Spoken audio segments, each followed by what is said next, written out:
Though I've been hesitant to share this, I think you could provide some insight into the situation. In the summer of 2000, I worked as a backcountry ranger for Yosemite National Park.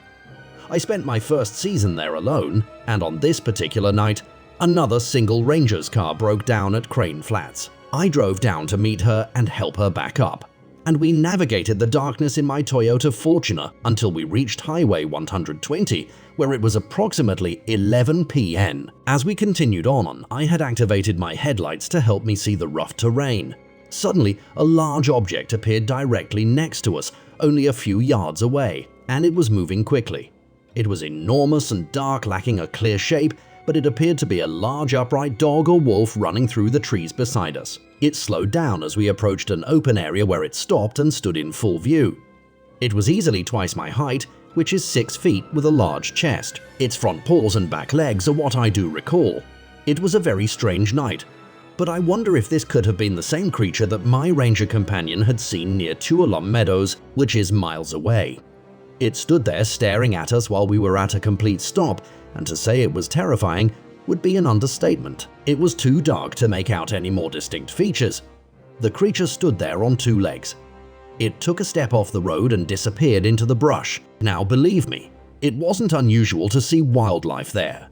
I frequently see black bears, mountain lions, and deer there at night, but this circumstance is very different. Since then, I've returned to the area a few times in the dark, but some things have remained the same. For example, whenever I visit the area after dark, my hair always stands up on the back of my neck. This night was unlike anything else that has happened to me while working in the park.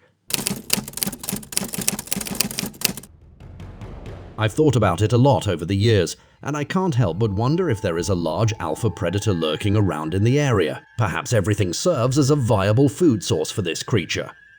This is the most unbelievable sighting account I've ever heard, and I'm humbled to be able to share it. A woman approached me recently, and before I knew it, we were deep in conversation as she related her encounter with the unknown.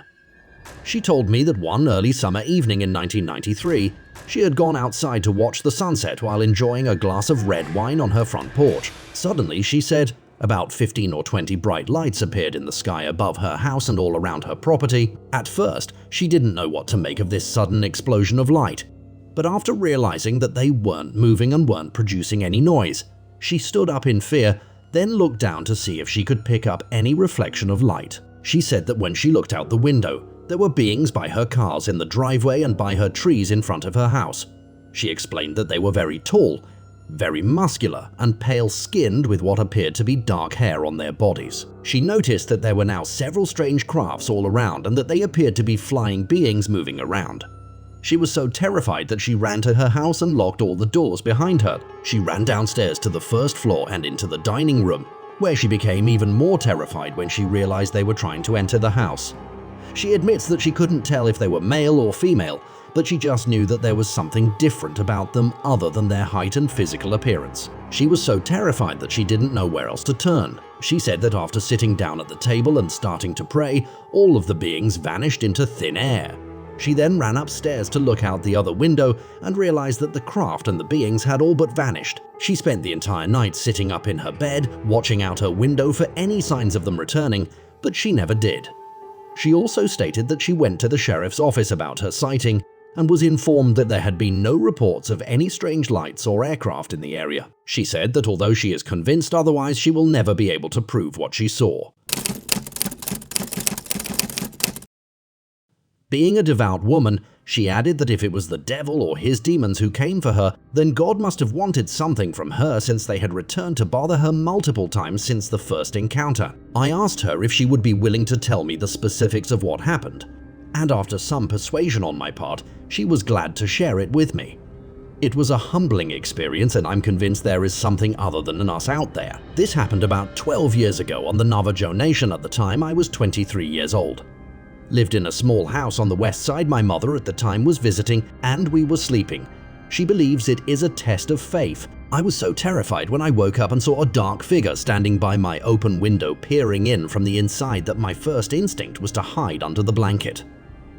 My mother asked what it was, and whatever it was at the time jumped off the porch and ran into the night. My mother got up and turned on the light to check if anything was at my window, but nothing was there. As a result, we did not sleep that night. Years later, when I was visiting my sister in Farmington, she told me about her daughter's strange dreams. She said that something dark would enter her room at night while she slept. I told her that I had experienced something very similar and that it might be connected to what we had seen at my house. Later we asked the daughter about her dreams, but she didn't say anything unusual came of it. A few days later, the daughter told us about her dreams, saying that something dark was entering her room and she would wake up screaming for help. My sister called me over to talk about these dreams, and I told her that this could even be related to what had happened to us years earlier. I don't know exactly what I'm dealing with here, but I'm still scared of what happened back in October. I haven't told anyone about it, not even my wife, until about 3 weeks ago. I really felt like I needed to share this, so I felt compelled to start getting this out there to the public for as long as I can remember growing up in northern Minnesota. I have to wonder if this was a skinwalker trying to find me, but mistook my window of my sister's house instead. My parents used to frequently take my sister and me camping, especially during the late fall hunting season. I was raised to respect nature and all of its wonders, including the flora and fauna. I have always been fascinated by the woods. I've always been warned to avoid bears and wolves. Bobcats because, as I mentioned earlier, they could be dangerous if you're not careful. Foolish me, I thought cougars. Needless to say, I should have been better prepared for what was to come when the incident occurred. To begin with, I live in a small town with a population of about 1,000 people, and it is bordered by a sizable state forest. I had just finished work at midnight and was heading home, because I prefer driving at night because it is less stressful than driving during the day. As I drive down the main road in town toward my house, I notice an animal on the side of the road. At first glance, it appears to be a large dog or possibly even a wolf, because it is tall and has long grayish-brown hair. It is hunched over and appears to be eating. When I got closer, I could see that the animal appeared to be looking up at my headlights. Its eyes and lights were reflected, but they weren't red like those of a dog or cat. Instead, they were an unsettling yellowish-green color. Then, it did something terrifying. It stood up on its hind legs and started to move in the direction of my car. Its front hands or paws were long, like they had fingers. It was really unsettling. I slowed down even more to get a closer look at this creature, which was now walking along the side of my car, sniffing and moving its head towards the window as I passed. As I got closer, I could see that its head was out of proportion to its body. It appeared deformed, hunched over like an old man with a long neck but no tail, a large snout and pointed ears. It did not resemble a dog at all. Instead, the farther I drove from it, the more it resembled. For the next few weeks, I would drive around in the hopes of coming across this creature again. So maybe I could gather some evidence, but as soon as I saw it, my heart started to race and fear took hold of me. For one thing, reports of a large bear-like animal killing foreign livestock in this area have been made, but I never saw it again. My family is very traditional when it comes to our beliefs in skinwalkers or witches. I was raised to believe that they are real and can change into any animal.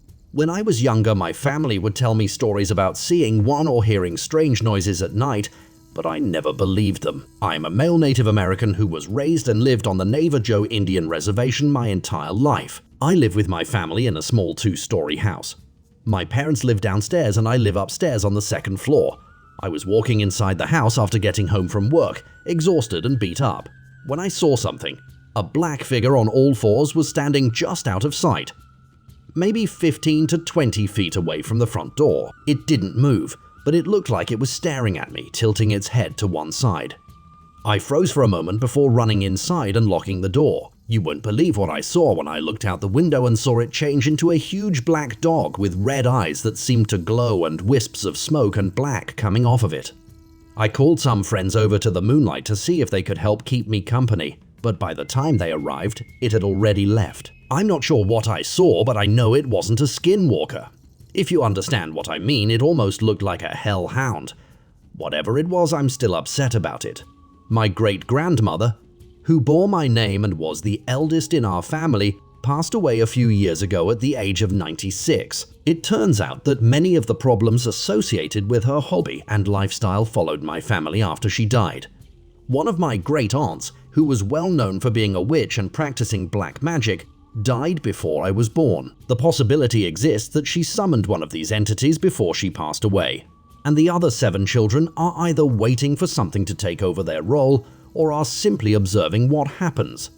She was also well known for being a witch, so it's possible that they are all sitting around the room with her on her bed. I'm not sure if my great-grandfather, who was also a shaman, is watching over my family's home and life like a guardian angel. He passed away before I was born, and his grave is across the large property owned by my family. We don't talk about it much, but every time I go over there, I get the creeps, as if there's a sinister energy in the air. I'm not sure if these things are connected, but they certainly frighten me.